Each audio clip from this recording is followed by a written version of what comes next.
인사하겠습니다. 우리는 한 가족입니다. 우리는 한 가족입니다. 네. 지난주에 수능 시험이 있었습니다. 수능 시험이 끝나고 이제부터 대학 입시 처리되는 입학하는 내년 3월까지 이 기간이 이단들이 가장 활발히 움직이는 그런 시기입니다.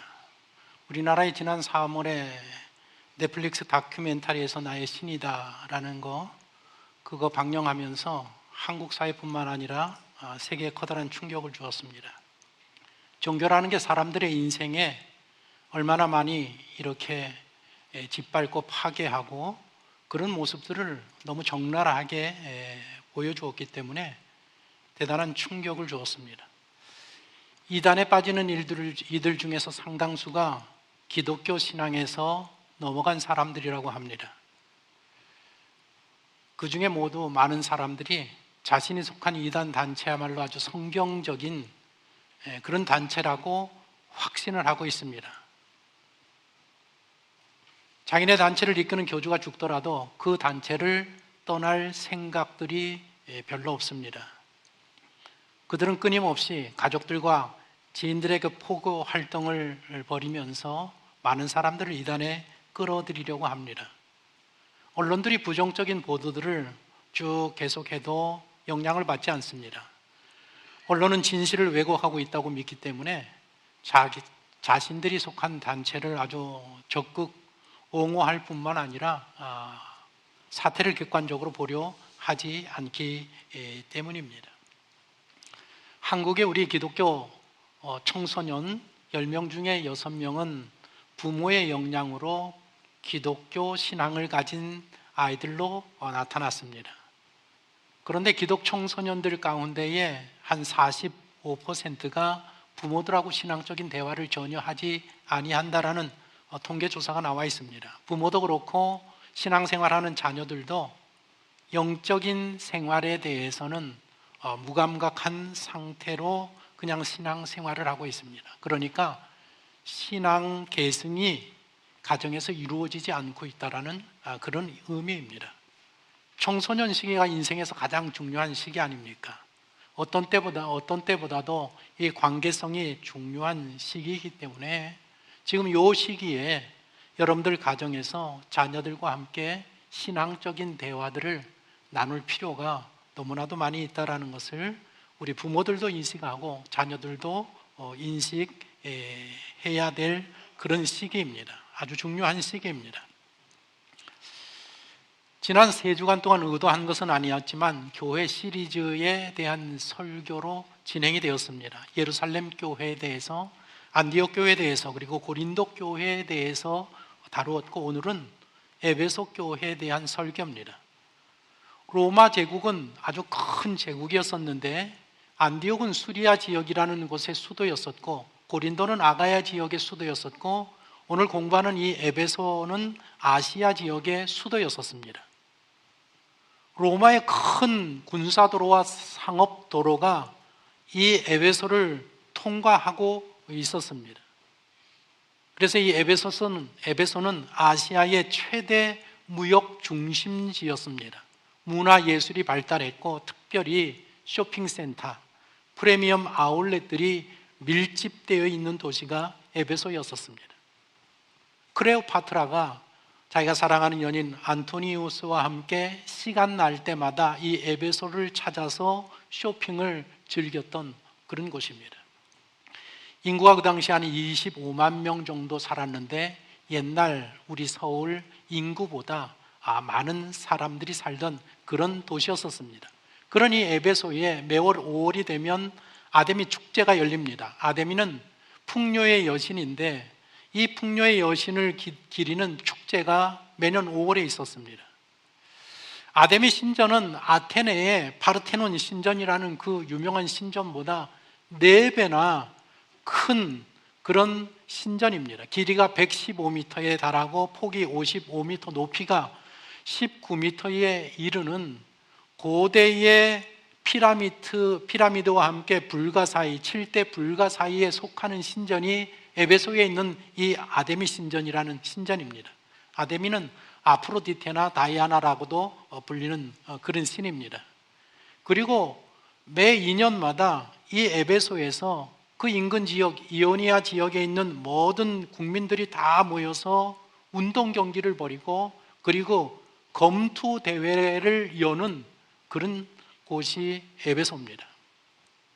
지난주에 살펴보았던 우리 고린도 도시는 매춘의 도시라고 하면 이 에베소는 마법의 도시입니다.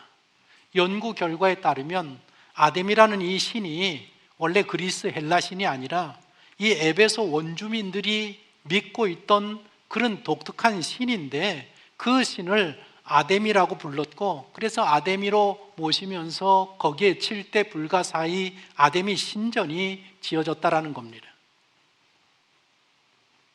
에베소에는 그래서 점, 진원, 신술, 접신, 영매에 이르기까지 악마의 괴술, 사술의 도시였었습니다. 그러니까 완전히 어둠의 세력이 사로잡고 있는 도시가 에베소였습니다. 이런 에베소에 주후 54년 바울이 도착합니다. 바울이 3차례에 걸쳐서 전도 여행을 하는데 에베소는 원래 그가 2차 전도 여행 때에 가고자 했던 목적지가 에베소였었습니다. 가려고 했는데 성령께서 에베소를 가지 못하도록 계속 그곳으로 가려고 하면 길이 막힌단 말이에요. 길이 막힙니다. 우리가 인생을 살면서 내가 계획대로 되지 아니할 때에 왜 되지 아니할까 그것을 분노하지 말고 좀 더 우리가 한 걸음 뒤로 물러가서 생각을 해보면 어쩌면 하나님께서 우리의 길을 다른 방향으로 우리의 인생을 다른 길로 틀기 위해서 막으실 수도 있다라는 것을 이 사건을 통해서 우리는 깨닫게 됩니다. 그렇게 막으셔서 에베소에 못 갑니다. 대신에 사도 바울의 발걸음을 저 마게도니아 유럽 지역으로 인도를 해서 생각하지 아니하게 빌립보, 데살로니가, 베리아, 아테네, 고린도 지역에 가서 복음을 전하면서 교회를 세우게 됩니다. 그리고 돌아오는 길에 이 에베소에 잠깐 들립니다. 잠깐 들려서 며칠 동안 전도를 하고 같이 동역을 하던 브리스길라와 아굴라라는 그 신실한 부부를 에베소에 내려놓고 혼자서 선교를 마치고 안디옥 교회로 돌아옵니다. 안디옥 교회에 돌아온 사도 바울이 3번째 선교 여행을 가려고 준비하고 계획을 하는데 3가지 목표를 세웁니다. 첫째가 뭔가 하면 이번에는 에베소에 가서 교회를 세우겠다라는 게 첫 번째 목표였었고, 두 번째로는 1차, 2차 선교 때 세운 그 지역들을 쭉 돌면서 지금 예루살렘 교회가 기근으로 인해서, 가난으로 인해서 굉장히 어려운데 그 교회들을 돌면서 헌금을 모금하는 게 두 번째 목표였었고, 마지막 3번째로는 그 헌금을 모두어서 예루살렘 교회에 전달하는 게 3번째 목표였었습니다. 3차 선교를 생각하면서 이렇게 3가지 목표를 두고 생각을 하고 1년 후에 마침내 1차 선교 지역을 쭉 돌아가지고 에베소에 도착을 합니다.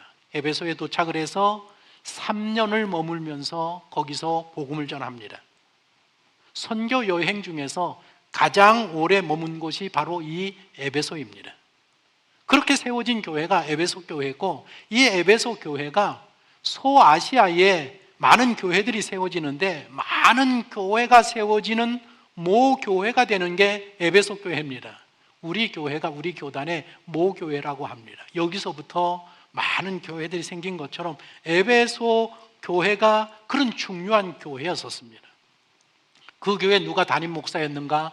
바울이 담임 목사였었고, 아주 그 훌륭한 아볼로, 디모데, 그리고 마지막에 사도 요한이 담임 목사로 섬기는 그런 아주 중요한 교회가 오늘 우리가 함께 살펴보는 에베소 교회입니다. 바울이 에베소에 도착해서 신자 12명을 만나게 됩니다. 이 신자 12명은 누군가 하면 25년 전에 요단강에서 세례 요한에게 세례를 받은 그런 신자들입니다. 그 사람들을 우연히 만나서 서로 대화를 하면서 바울이 묻습니다. 여러분들이 믿을 때 성령을 받았습니까? 성령이요? 우리는 성령이라는 말을 들어보지도 못했습니다. 그러면 무슨 세례를 받았습니까? 우리는 요한이 주는 회개 세례를 받았습니다. 아, 그렇습니까? 맞습니다. 요한이 준 세례는 회개 세례입니다. 그런데 혹시 요한이 세례를 여러분들에게 줄 때에 내 뒤에 오시는 메시아를 믿으라는 말을 하지 않았습니까? 그랬더니 12명이 네, 세례 요한께서 그런 말씀을 하셨습니다. 뒤에 오실 메시아를 믿으라고 했습니다. 사도 바울이 말하기를 바로 그분이 예수 그리스도이십니다. 그러면서 이 12명에게 바울이 예수님이 누구신지, 무슨 일을 하셨는지, 왜 십자가에 달려 돌아가시고 사흘 만에 부활하셨는지, 복음이 무엇이고 구원의 진리가 무엇인지를 12명을 모아놓고 잘 가르쳤습니다. 그 복음을 들은 12명이 예수님을 영접하고 세례를 받겠다고 해서 그들에게 세례를 하고 그들을 위해서 안수하며 기도할 때에 어떤 역사가 일어났는가 하면 마가의 다락방에 120명 성도들에게 성령이 임하듯이, 고넬료 가정에서 복음을 전할 때 성령이 임하듯이 성령이 임했습니다. 성령이 임했다라는 것. 그래서 그들이 성령이 임하면서 구체적으로 방언을 하고 예언을 했다고 했는데, 이때는 이제 초기 기독교 역사의 초기 시대였었기 때문에 그들이 예수 그리스도를 믿고 성령을 받았다라는 증표로 그렇게 드러나 보이는 겁니다. 그래서 이 12명이 확실히 구원받은 성도가 되었다라는 표시가 그 자리에서 나타났습니다. 그런 일이 있고 난 후에 바울이 유대인의 회당을 찾아가서 3달 동안 유대인 회당에서 복음을 전합니다. 예수님 시대에 외국의 모든 유대인들이 사는 종착지에는 1개 이상의 회당이 있었습니다. 어느 지역이든지 유대인들이 이렇게 디아스포라 유대인들이 모여서 사는데 거기서 온전히 하나님을 믿고 헌신할 사람들이 모여 있고 신앙 좋은 사람들 10명이 모여 있으면 도시든지 시골이든지 회당을 하나 이상 세울 수 있도록 그렇게 유대인들이 만들어 놓았습니다. 회당을 구성할 때 왜 10명이 필요한가? 왜 그렇게 법으로 규정했는가 하면 여호수아가 12명의 정탐꾼을 데려갔을 때에 여호수아와 갈렙만이 긍정적인 대답을 하지 않습니까? 그리고 부정적인 대답을 몇 명이 하는가 하면 10명이 하지 않습니까? 그래서 그것을 근거로 해서 회당이 세워지려고 하면 10명이 있어야 된다. 회당의 근본 취지는 뭔가 하면 하나님의 말씀을 가르치는 데에 있습니다. 이 10명이 부족한, 신앙이 부족한 10명을 가르쳐야 된다라는 그런 개념을 가지고 10명이 모여지면 회당을 세울 수 있었습니다. 그래서 예수님이 살아계실 때에, 지금 바울이 활동할 때에 팔레스타인 지역에 적게는 460개에서 480개의 회당이 있었고, 그리고 큰 그 외의 도시에는 여러 개의 회당이 있었고, 작은 도시나 작은 시골에는 1개 이상의 회당이 반드시 있었습니다. 그래서 나그네가 어디 도시를 가든지 어디 마을에 들어가든지 회당을 쉽게 찾을 수 있었습니다. 바울이 에베소에 도착해서 회당을 찾아서 3달 동안 그 회당에서 하나님의 말씀, 하나님의 나라를 강론합니다. 8절을 보십시오. 바울이 회당에 들어가 3달 동안 담대히 하나님 나라에 관하여 강론하며 권면하되, 여기서 하나님의 나라라는 것은 메시아가 통치하는 나라, 예수님이 다스리는 그 나라가 어떤 나라인지 그것을 강론했단 말입니다. 회당의 주된 목적이 무엇인가 하면 이 유대인들, 백성들을 가르치는 데 있습니다. 율법서, 모세오경을 가르치고 예언서를 가르치기 위해서 세운 것이 회당입니다. 그래서 그 회당에서 매일 교육도 있지만 안식일마다 우리가 예배를 드리시 회당에 모여서 예배를 드립니다. 어떤 방법으로 예배를 드렸는가 하면 먼저 그 회당 인도자가 나서서 쉐마 구절을 낭독합니다. 우리가 잘 아는, 같이 한번 읽어볼까요? 시작. 이스라엘아 들으라, 우리 하나님 여호와는 오직 유일한 여호와이시니 너는 마음을 다하고 뜻을 다하고 힘을 다하여 내 하나님 여호와를 사랑하라. 회당에 나가서 앞에서 이제 그 사람이 이 쉐마 구절을 신명기 6장 4절에서부터 쭉 먼저 낭독을 하고 그 낭독이 끝나면 그 다음에 한 사람이 축복 기도를 합니다. 그리고 나서 모세오경 중에서 한 구절 율법서를 읽고 그 다음에 예언서를 읽습니다. 읽고 나면 한 사람이 나와서 설교하고 그 말씀에 대해서 강론하는 시간을 갖고, 강론이 끝나면 제사장 중에서도 아론의 후손이 되는 제사장이 축도함으로 말미암아 그 예배를 마칩니다. 회당에서의 예배는 찬양은 없었고 들어오면서 헌금은 다 했다고 합니다. 그런 회당에 가서 석 달 동안 바울이 율법서와 예언서에 예언되어 있는 하나님의 나라, 메시아의 나라, 주님이 다스리는 나라, 그래서 예수님이 누구신지에 대해서 구약을 가지고 강론을 했다만 풀어서 해석해서 그들에게 설교를 전했습니다. 바울의 강론을 들은 많은 사람들, 회당에 있는 많은 사람들 가운데 심령이 가난한 사람들은 예수님을 믿고 구원함을 받았고, 마음이 강팍한 사람들은 오히려 그 복음의 말씀을 들을 때에 그 복음을 비방하면서 사도 바울을 대적하는 그런 일이 일어납니다. 그래서 석 달 후에 사도 바울이 예수님을 믿기로 영접한 이 심령이 가난한 사람들을 다 데리고 나와서 어디로 가는가 하면 두란노 소원이라는 소원을 전세를 내서 빌립니다. 두란노 소원은 티란누스라는 철학자가 자기들의 제자들을 가르치는 그런 학교였었습니다. 거기서 매일 오전 11시에서 4시까지 점심을 먹고, 이제 중동에서는 날씨가 더우니까 점심을 먹고 낮잠 자는 시간이 있는데, 그 낮잠 자는 시간을 이용해서 이게 공부를 가르치던 곳이 두란노 소원입니다. 지금 우리나라 이 도심지에도 많은 큰 교회에서는 직장인들을 위해서 점심시간에 예배들을 열고 있습니다. 얼마나 이상적인 예배인지 알 수 없습니다. 두란노 소원이 그렇게 교육을 시키던, 점심시간을 활용해서 교육을 시키던 장소인데, 사도 바울이 두란노 소원을 2년 동안 전세를 내서 그 시간에 예수 믿고 지금 따르는 사람들을 2년 동안 하나님의 말씀, 복음의 진리에 대해서 차근차근히 가르치고 배웠습니다. 그렇게 해서 세워진 교회가 에베소 교회입니다. 예수님을 믿기로 결심하고 신앙생활하고 여러분들이 교회 나와서 한번 예배드린다고 여러분들이 너무 잘 아시겠지만 신앙이 좋아지는 거 아닙니다.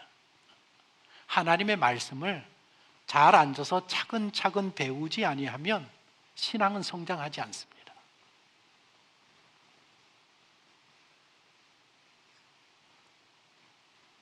만약 우리가 예수 그리스도를 믿고 이제 신앙을 결심해서 교회 생활을 하고 믿음 생활을 시작하면 우리가 그것을 어디에 비유하는가 하면 우리가 거듭났다. 거듭났다라는 것은 영적으로 새롭게 태어났다. 새롭게 태어났다는 것은 예수 그리스도를 영접할 때 우리의 나이가 20살, 30살, 40살 될 수 있지만 영적인 나이는 몇 살인가 하면 1살이라는 겁니다. 요즘 우리나라에 자녀를 안 낳아서 이게 보통 문제가 심각한 게 아닙니다. 0.70%인가 한 명도 낳지 않아서 지금 우리나라가 굉장히 심각한 문제입니다. 그런 가정에 자녀가 생기면 얼마나 기쁨입니까? 얼마나 큰 축복입니까? 그런데 아이가 태어났는데 너무 기쁘고 축복인데 이 아이가 2살, 3살, 4살 되는데 자라지 않는다고 생각해 보세요. 성장하지 않는다고 생각해 보십시오. 그것은 그 가정에 그거는 평생의 짐입니다. 여러분들이 예수 그리스도를 믿고 영접하고 교회에 나와서 신앙이 성장하지 아니하면 그것은 이 교회의 하나님 나라의 큰 근심거리가 된다라는 겁니다. 그래서 믿음이 성장해야 합니다. 믿음이 성장하려고 하면 하나님의 말씀을 여러분들 배우셔야 합니다. 아멘? 내가 오죽 답답하면 이 시간을 활용해서 어떻게 하든지 지금 가르치려고 하지 않습니까? 두란노 소원에서 2년 동안 하나님의 말씀을 차근차근 배운 성도들이 에베소 교회를 세우게 되고, 그래서 이 에베소 교회가 아주 든든한 교회가 된단 말입니다. 에베소 교회가 든든하게 세워지면서 이 교회를 통해서 요한계시록에 나오는 서마나 버가마, 두아디라, 사대, 빌라델피아, 라오디게아 교회들이 이 교회에서부터 세워지기 시작합니다. 그렇게 교회가 세워지고 이제 바울을 통해서 희한한 능력들이, 기적들이, 이적들이 강력하게 에베소 도시에서 나타납니다. 오늘 본문 11절 12절을 보십시오. 같이 한번 읽습니다. 하나님이 바울의 손으로 놀라운 능력을 행하게 하시니 심지어 사람들이 바울의 몸에서 손수건이나 앞치마를 가져다가 병든 사람에게 얹으면 그 병이 떠나고 악기도 나가더라. 사도 바울이 3차, 4차 선교 여행을 하면서 많은 지역을 다녔습니다. 그런데 성경을 여러분들이 자세하게 살펴보면 가는 곳마다 사도 바울이 기적을 일으키고 병자들을 고친 게 아니라 몇몇 곳에서만 그런 역사가 일어납니다. 제가 살펴보니까 빌립보에 갔을 때에 귀신 들린 소녀를 고치는 그런 기적이 일어나고, 그 다음에 고린도에 도착했을 때에 구체적으로 기록하지 않지만 많은 이적이 일어났다라고 기록이 되어 있고, 에베소에 왔을 때에 많은 병자들이 고침을 받고 귀신이 떠나가는 그런 이적과 기적이 일어났다고 했습니다. 우리나라 기독교 역사를 살펴보면 기독교가 처음 들어와서 예수 그리스도가 처음 증거되고 막 우리 한국교회 성도들이 예수님을 열심히 믿기 시작할 그 초창기 때에 기적들이 얼마나 많이 일어나는지 알 수 없습니다. 한국교회 신유의 운동의 선구자라고 하면 김익두 목사님입니다. 우리 교회 김홍대 목사님, 여기 은퇴 목사님 계시지만 목사님도 목사님 사역할 때에 안진뱅이가 일어나고 눈먼자가 눈뜨게 하는 그런 은사 운동을 우리 목사님이 굉장히 많이 하셔서 여기 우리 목사님이 증인이십니다. 김익두 목사님이란 분이 우리나라 초창기의 목사님이신데 내노라 하는 목사님입니다.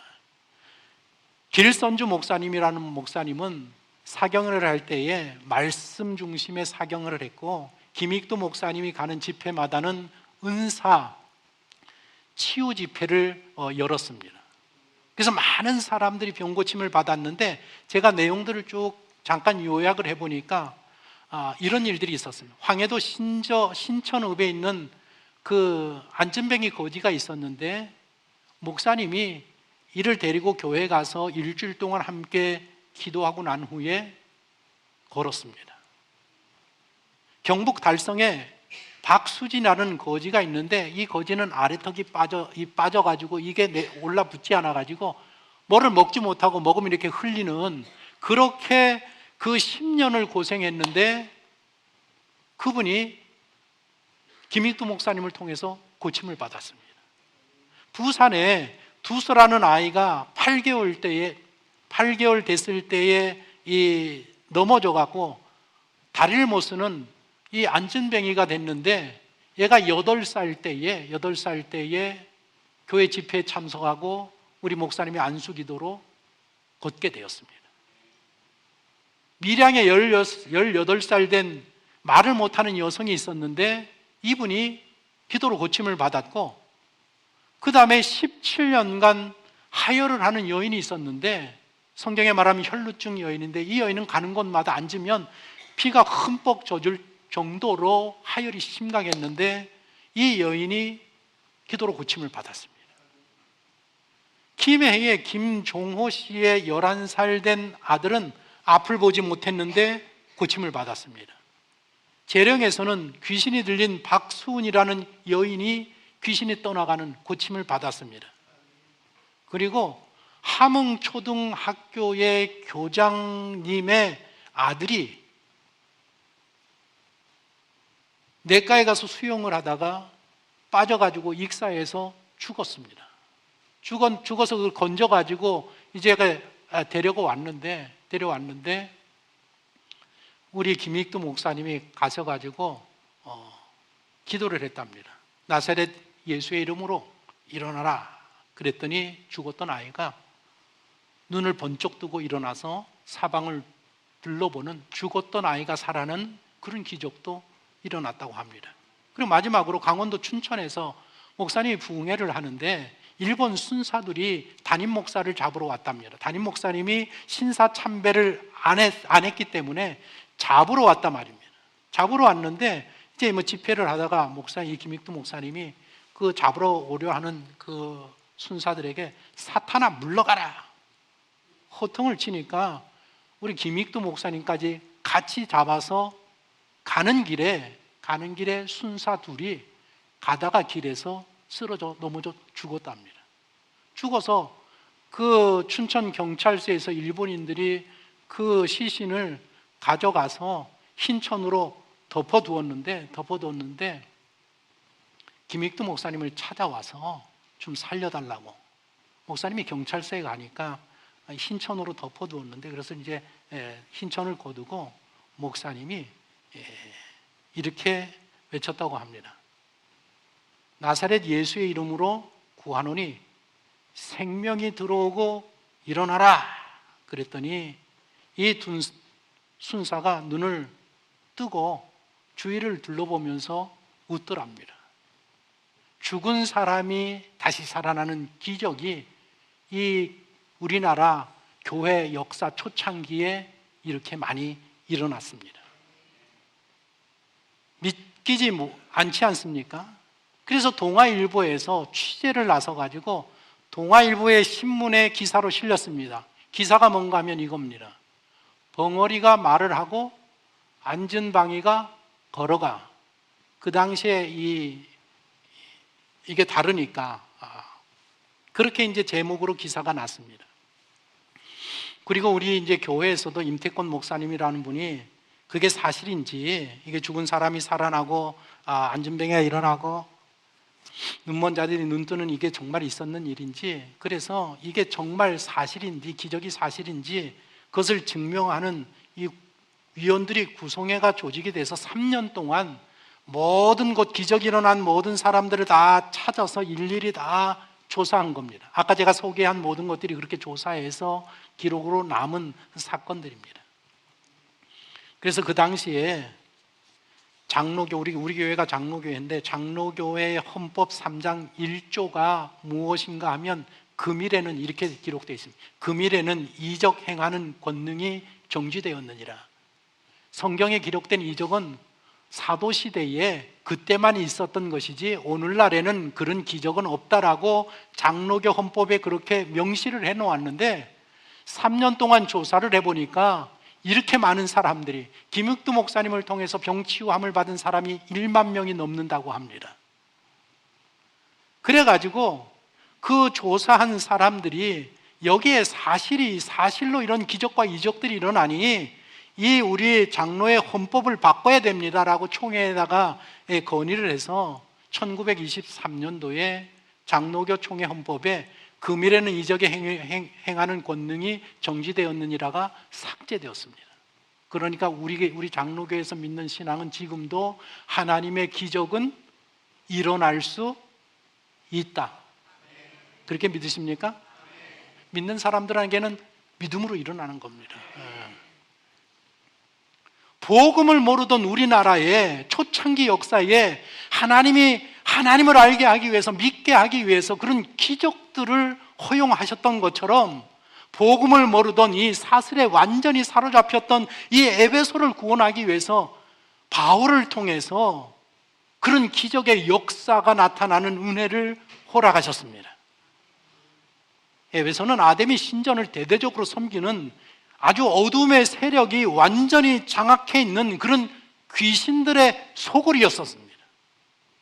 그런 곳에 복음이 들어가니까 귀신들이 쫓겨나는 기적들, 사도 바울이 직접 안수하지 않아도 사도 바울이 사용하던 손수건을 가져가서 병자에다가 얹으면 그 병이 떠나가고, 그가 사용하던 앞치마를 가져가서 그 병자에게 얹으면 귀신이 떠나가는 역사가 그 에베소에 막 불같이 일어났습니다. 이런 복음의 능력 앞에서 그 에베소 도시에 즐비했던 무당들, 술사들, 점쟁이들이 다 회개하고 그들이 주술을 사용할 때 썼던 그 책들을 다 모아가지고 불사르는 일이 발생합니다. 오늘 본문 18절 19절을 보십시오. 같이 한번 읽어봅니다. 믿은 사람들이 많이 와서 자복하여 행한 일을 알리며 또 마술을 행하던 많은 사람이 모든 사람 앞에서 불사르니 그 책값을 계산한 즉 5만이나 되더라. 마술이라는 것은 이런 무당들, 점을 치는 이런 것을 의미합니다. 은 5만이라는 것은 은전 5만 개를 뜻합니다. 당시 로마에서 사용하던 동전이 은전이었었습니다. 근세 시대 전까지는 다 이 은으로 동전을 사용했습니다. 로마는 데나리우스 은전을 사용했고 헬라는 드라크마라는 은전을 사용했는데 가격을 비교하면 가격은 똑같습니다. 이 한 데나리우스의 이 은전 액수가 어느 정도 되는가 하면 남자 노동자가 하루에 나가서 그 일하는, 그래서 일당으로 버는 것이 한 데나리우스라고 합니다. 그러니까 5만 명의 임금에 해당하는 그런 많은 책들을, 우상을 섬기던 책들을 모아가지고 불살르는 일이 그 도시에서 일어났습니다. 이제는 더 이상 나는 귀신을 섬기지 아니하고 점을 치지 아니하고 하나님을 믿고 예수를 믿겠다고 결심한 사람들이 그 에베소 도시에 어마어마하게 많이 일어났습니다. 사회에 이렇게 복음이 들어가면서 큰 변혁이 일어나니까 문제가 생긴 사람들이 누군가 하면 신상으로 먹고 사는 사람들에게 문제가 생기기 시작합니다. 그들의 대표가 누군가 하면 데메드리오라는 사람인데 오늘 읽지 않았는데 본문 후반부에 가면 그런 말씀이 있습니다. 데메드리오라는 사람이 동료들, 그 업종에 종사하는 사람들을 다 모아놓고 불법 집회를 열어서 이 복음을 대적하고 바울을 대적하고 그런 일들을 진행합니다. 데메드리오가 프랭카드를 써서 외치는 구호 4가지가 뭔가 하면 요약하면 이겁니다. 우리 소상공인의 경제적 손실이 막대하다. 사람의 손으로 만든 것은 신이 지금 아니라고 한다. 우리 조합원들의 신분이 천하게 되었다. 우리 아데미 여신의 위엄이 땅에 떨어지게 되었다. 그러니 우리가 앉아서 있을 수 있겠느냐? 같은 업종에 있는 모든 사람들을 다 불러 모아가지고 불법 집회를 열고 선동하면서 소요를 일으킵니다. 그런데 그 4가지 내용들을 자세히 정리해 보면 결국에 뭔가 하면 자신들의 이권에 피해가 있답니다. 피해가 있기 때문에 가만히 있어서는 안 된다라는 거. 재정적인 문제, 사회적인 지위의 문제, 사회에서 우리의 세력이 위축되어야 된다라는 이런 문제 때문에 우리의 이권을 종교를 위해서도 아니고 아데미를 위해서도 아니고 백성들을 위해서도 아니고 자기네 이권을 위해서 소요 사태를 일으키고 불법 집회를 강행했단 말입니다. 이 데메드리오 사건이, 에베소에 일어난 이 사건이 이 세상에서 종교를 정치에 이용한 최초의 사례라고 할 수 있습니다. 이단과 거짓 종교들, 타락한 종교가 얼마나 무서운가 하면 이렇게 자기네의 종교를 정치에 이용을 해서 사회를 혼란스럽게 만들어가는 일입니다. 이런 것들이 소요를 일으키고 불법 집회를 일으키면 어떻게 되느냐? 사람들이 이성이 마비가 됩니다. 촛불을 들고 다 나섭니다.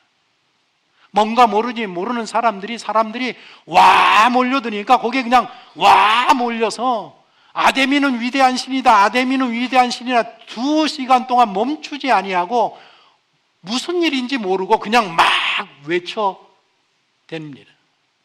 오늘 우리 사회에서 일어나는 일들이 바로 이런 일들입니다.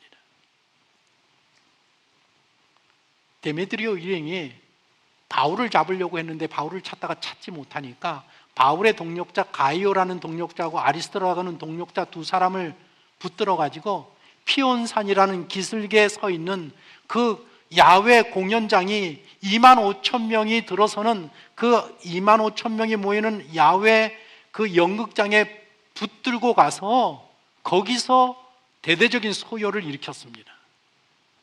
로마 제국에서 파송된 서기장이 야, 이거 문제가 심각하구나. 그래서 그 자리에 가서 이야기를 들어보니까 이 사람이 얼마나 지혜롭게 상황 판단을 정확히 내리는지 모릅니다.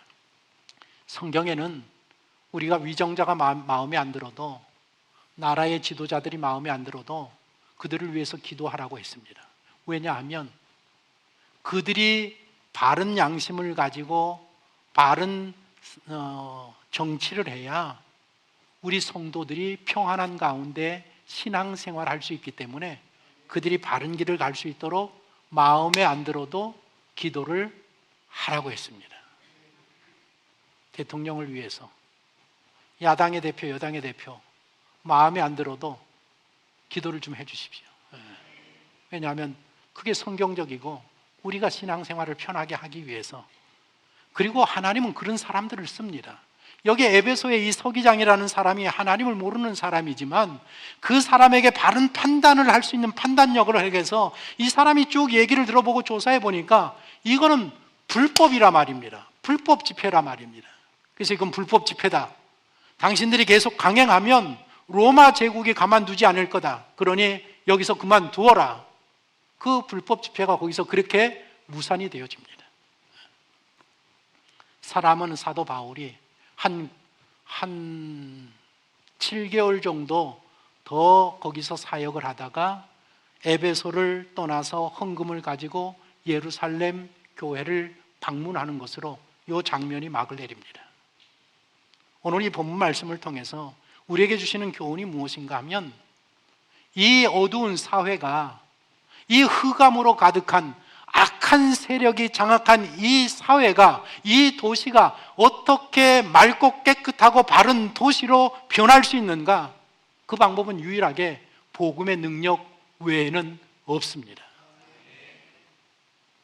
복음의 능력이 무엇인가 하면, 어두운 세력들 장악한 그곳에 하나님의 복음이 들어가면 그 어두운 세력들이 다 물러가게 되고, 그 어두웠던 세상이 환한 세상, 밝은 세상, 맑은 세상으로 변화될 수 있습니다. 사도 바울이 에베소서 6장에서 뭐라고 말했는가 하면, 우리의 씨름은 혈과 육을 상대하는 것이 아니요 통치자들과 권세들과 이 어둠의 세상 주관자들과 하늘에 있는 악의 영들을 상대함이라. 그러므로 하나님의 전신갑주를 취하라. 이는 악한 날에 너희가 능히 대적하고 모든 일을 행한 후에 서기 위함이라. 우리가 복음으로 전신갑주를 입고 어두운 도시, 어두운 세상, 어두운 공동체에 우리가 들어가면 그 어두운 흑암의 세력들이 물러가고 쫓겨나가게 되고 세상은 맑고 밝은 세상이 되어진다는 말씀입니다. 오늘 우리 사회를 보십시오.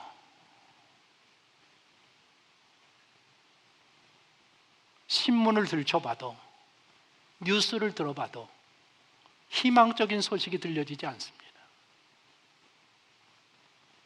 정치권은 정치권대로, 교육계는 교육계대로, 경제계는 경제계대로, 문화계는 문화계대로, 그리고 종교계를 바라봐도 희망이 보이지 아니하는 어두운 사회, 어두운 나라가 되어져 가고 있습니다. 전 세계 많은 사람들이 2024년에는 정말 위험한 시대가 될 수 있겠다라고 예측을 하고 있습니다. 만일 미국에서 대통령이 어떤 사람이 되느냐, 그 사람이 되면 아마도 이제 세계는 굉장히 어려워질 것이다. 미국이 그동안 2차 세계대전 후에 대장 노릇했습니다. 우리가 대장이다. 너희들 까불지 말아라. 우리가 우리 돈 들여서도 이 세상을 평화로운 세상으로 만들 거다. 그래서 막대한 돈을 투자하면서 모든 나라 세계를 컨트롤했습니다. 그런데 이제는 미국이 더 이상 대장 노릇하지 않겠다는 겁니다. 니네들이 알아서 해라. 그러면 이제 전쟁 나기 시작합니다. 힘 있는 나라가 약한 나라들, 아마 그렇게 되면 가장 위험한 나라가 우리나라가 될 수도 있을 수도 있습니다. 세상이 지금 그렇게 변화되기 때문에 내년도를 지금 지켜보고 있습니다. 그래서 우리는 더 많이 기도해야 합니다. 그런데 이런 일이 있든지 저런 일이 있든지 중요한 것은 오늘 우리 사회가 너무 어둡고 너무 흑암 가운데 악한 세력들이, 타락한 세력들이 완전히 장악해 있는 이 세상을 어떻게 변화시킬 수 있느냐? 그것은 복음의 능력 외에는 없다. 우리가 누구입니까? 우리는 복음을 믿고 복음을 손에 쥐고 있는 거룩한 성도들입니다. 복음이 세상을 변화시키고 복음이 옛사람을 새사람으로 변화시키는 능력이 복음에 있는데, 우리 안에 복음이 있다고 하면, 우리가 복음을 믿는다고 하면, 우리가 복음을 쥐고 있다고 하면 당연히 우리가 가는 곳마다, 우리가 모이는 곳마다 그것은 반드시 변화되어져야 하는 것입니다. 역사가 일어나야 하는 겁니다. 어둠은 물러가고 새로운 세상, 맑고 밝은 세상이 도래해야 되는 것입니다. 이 한 주간 당신이 복음입니다. 당신 속에 복음이 있고 예수님이 있고 하나님의 영이 계십니다. 그렇다고 하면, 그게 진짜라고 하면, 내 속에 있는 그게 진짜라고 하면 당연히 여러분들이 있는 곳에 여러분들의 가정이 변화되어야 되고, 여러분들의 직장이 변화되고, 사회가 변화해야 되고, 이 나라와 이 민족이 우리를 통해서 거듭나고 변화되어지는 역사가 일어나야 될 줄로 믿습니다. 이 시간 우리 함께 기도합니다.